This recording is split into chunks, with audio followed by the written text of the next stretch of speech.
Hey folks, you know I love a fantastic locked room or puzzle game.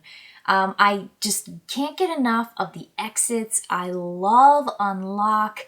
I've done a variety of other boxes that I just find. There was one that was kind of like a Neil Patrick Harris driven one, and another one was Werewolf in the 80s. I mean, I've done a ton of them and I really enjoy them. So I was super intrigued when I found Key Enigma. And the immersive game that I played is Calling Card, Murder Mystery Escape Game. And this is not the only one that these folks have made. So I wanted to mention and show you, point to you in the description below where you can find their ongoing Kickstarter campaign right now. So before I jump into what Calling Card does, and just kind of give you a flavor for their kind of games, I just want to say, go check out the Kickstarter campaign because this other new game that they are promoting is a pop-up mystery. It is a 3D mystery game, and each mystery takes an hour to play, and there are 6 of them. It's called Crime Unfolds Pop-Up Mystery Escape Game. It's filled with puzzles, a manor filled with hidden secrets, with immersive storytelling, envelopes full of objects, multiple stories. It just looks so fun, and it looks so, I don't know, like again, immersive is such a great way to describe it because that's really what you're going to experience in these games and for an extended period. Now, each mystery is generally timed to be about an hour, and I have to say that actually works. It just pans out. So in the one that I played with Calling Card, there are 8 mysteries, and it takes about 8 hours to play. Each time you open up an envelope, you will be taken to a page, and there's kind of like this AI interactive programmed bots that you're talking to, but they're folks, and you have access to a phone to call and to talk to people. But again, it's part of the programming, which, you find out the puzzle and the mystery, and each hour you solve between, 5 to 6 puzzles. And when you wrap up a chapter, it tells you, take a break, come back a little bit later, just keep going, but know that every time you go into a new chapter, it's about an hour long. And you are doing a whole bunch of things. Now, the thing that this game, Calling Card, does is it incorporates online material in just about the same way it gives you in the box. Now, you do get the box with all the stuff, and when you take a look at an envelope, the cool thing about it is you have them numbered, and they say, do not open. So it says like confidential, do not open, and it tells you what number it is. So every single one of these things is just so cool and unique, and I really just like the look of them. They take on like, FedEx or UPS, and they just look really cool and fun, or, DHL, and there's just fun, cool little envelopes filled with things. And so you open it up and you have all these little pieces that you have to figure out, but then there's also more puzzles online. And for me, the kind of online engagement and interaction is something that I'm not used to with my kinds of puzzles. Generally, I'm just whatever comes in the box is in the box, and you just figure it out. You don't need outside help. You don't need to like look up anything or, stuff like that. And so for me, it kind of moved me out of that like regular kind of comfort zone of doing puzzles. And I think that's good. Like, I love being tested in a variety of ways.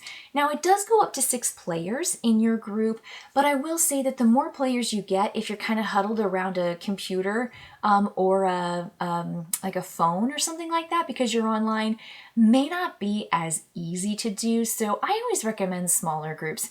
And I do puzzles with my husband, Lewis, and so that just, I don't know, it just makes it good because it's the 2 of us. While we don't have the variety of brains coming at us, which sometimes we really need if we get stuck, but it means it's a lot easier for us to actually hold the pieces, see things. So, when people are holding stuff, nobody else at the table can see anything, and that's kind of just what a locked room is anyway. But it's easier when you have a smaller group. So I'm going to suggest fewer players, particularly for this one, but it does go up to 6 or as many players as you want to play the game. Now, if you do get stuck, the system works really well by asking for hints. And you just simply have to ask for a hint, and the game will walk you through that very traditional, here's the most basic to get you going, maybe you're stuck there, and you have to ask for maybe a secondary hint if you've already made it past that first stage, but you're stuck at the second stage. And so it's super intuitive, and it's really fast for you to get those hints from the online program that they've made. So it works really, really well that way. There are some voice actors and the voice work, particularly with like the phone calls that you have. And it's not actual phone calls on your system. It's again, a closed loop internet page that they've designed for the game. And I like games that do that, where they don't take you out into the internet. They don't take you out into social media and stuff. There's a moment or two where that does happen, but again, it's very closed. And so you just get to stay with the game and you puzzle it out, and it takes an hour to play, and it's loads of fun. This murder mystery is really intense. It's super duper intense. And so I don't know, it's exciting, you know, when you have a new puzzle and you have this thing to look forward to for an hour.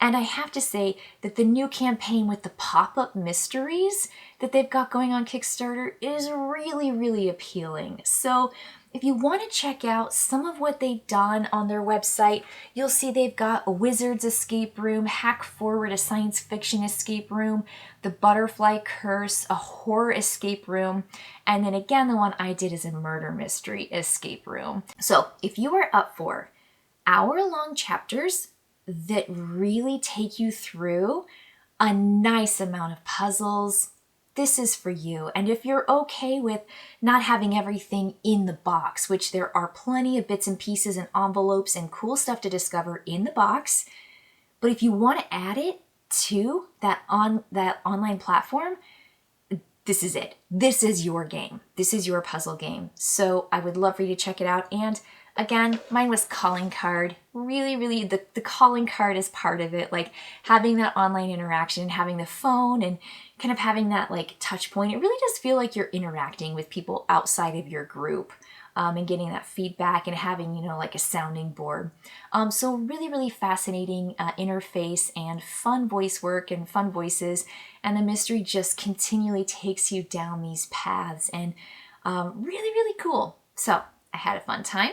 And again, just some fantastic themes, because when you play these puzzles, when you do these locked room and these escape rooms, you just want to fall into it. And you want to just feel like it's kind of taking over, and then you pop up for air and you're like, how long has it been?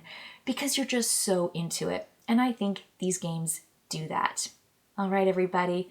Thanks for tuning in, and hopefully I'll be bringing you some more super cool locked room puzzle games, exit unlocks, you name it, all the fun stuff next time.